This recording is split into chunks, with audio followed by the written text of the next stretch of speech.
Ingon sila, maho-maho daw ang mga babae. Ang kunon man nato o dili, tinuod jud na og natural lang na. Pero what if makabanasab kag sama sa ako ang partner karon? Nga kinahanglan pahugasan og pinabukalang dahon sa buongon aron lang mawala ang baho sa iyahang tabadidoy. Tawagan na lang ko ninyo sa pangalang Faith. Samtang ang akong bana, itago na lang pud nato sa pangalang Anthony. Magtuig pa mi nga kasal sa ako ang bana DJ Sam. Og ambot ba? Kanilaging ato ang pagkakonserbatibo. Maong bago ko nagpalabot niya, gi-make sure gid nako nga tied og kasal naming duha. Mali man, pero karon pa nako na realize na somehow naa jud ay advantage ang mag-una-una mo. Kay ugaling man dili nimo mauyunan or naa kay ma-discover sa iya ha. Doon na pa'y chance nga bulagan siya. Pangit man paminawon, pero ingon sa hapit na ko magmahay ani akong kaminyoon karon na DJ Sam. Tuig 2022, nagkauyabing duha ni Anthony. Pinaagi sa chat, kay na-meet lang man ako siya, pinaagi sab sa social media. Teacher siya, DJ Sam, maong wa jud kay duda sa iyang pagkatao. Buutan sab siya og hilig og mga bata. Kaniadtong uyab pa mi, napansin ako siya nga naa jud siya di kaaya-ayang amoy. Pero ginabaliwala lang nako, kay syempre lalaki gud siya. Singtanan man na sila, maong di jud malikayan nga manimaho. Unlike nato mga babae nga strikto kaayo tapag abot sa hygiene. Apan wa na ko damha DJ Sam. Nga dihang pagminyo na namong duha, human sa among kasal. Na adjud nay dakong mukbang nga mahitabo, diba? Wow! DJ Sam, pagsulod namo sa hotel room, murag lang sa jud.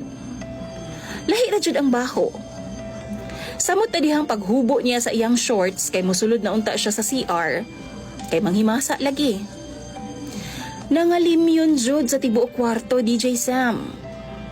Patik-atik ko og paduol niya, og na ako nuhay ko'y gipunit sa salog para lang jud ma-confirm nga dito sa iyang lower part gikan ang baho. What?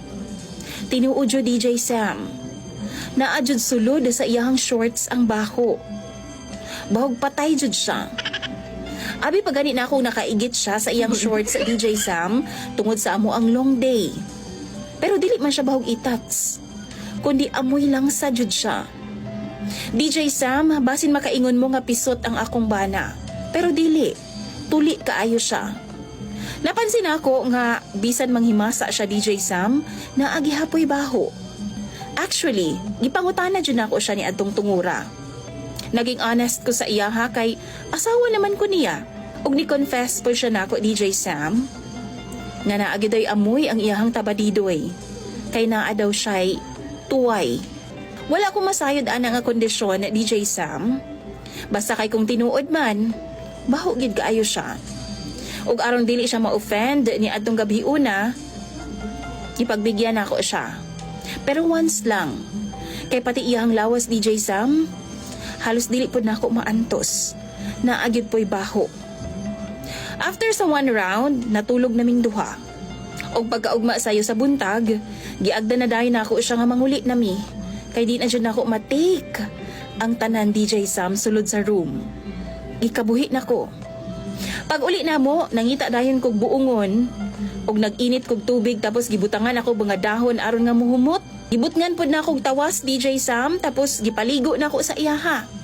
Og gipasabon nako siya pag-ayo. Saka nako nakipagkumbati niya.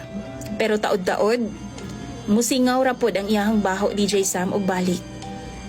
Gikapoy na kong init og tubig, pero sige na lang, bahalag maupaw ang buongon namo og sa mga silingan, kaysa naman mamatay ko sa kabaho niya. Gipinahan sab nako siya DJ Sam nga once or twice lang ni nga mag-ana-ana a day. Kani adtong bag-o paming minyo. Apan karon nga nagadugay mi, hapit na mi magtuig nga minyo, hasulan ako nga maglaga og buongon. Mao nga once or twice a week na lang, Ginabuhat namo ng butanga. DJ Sam, lately, gangyo siya nako. Pero dili na nako siya ginapagbigyan kay baho lagi. Giagni nako siya nga magpa-check up pero dili pud siya kay maulaw daw siya. Sa akong kalagot gihatagan na nako siya responsibilidad nga siya na maghinlo sa iyang lawas. Kung gusto siya ana-ana aw maghinlo siya sa iyang lawas kay kapoy pud ko gikan sa trabaho. Apan imbis masabtan ko niya DJ Sam, nanluod naman noon siya. Daang iyang mga sinina mipauli siya sa iyang mga ginikanan. 3 days na siya nga wala mipauli sa among bay. Og wa po siya gaparamdam nako. DJ Sam, kung kamo ba ang naa sa akong posisyon, given sa akong problema niya, angay pa ba nako siyang suyuon? Or pasagda na lang? Tambagi daw ko ninyo pinaagi sa comment section. Imong follower, Faith.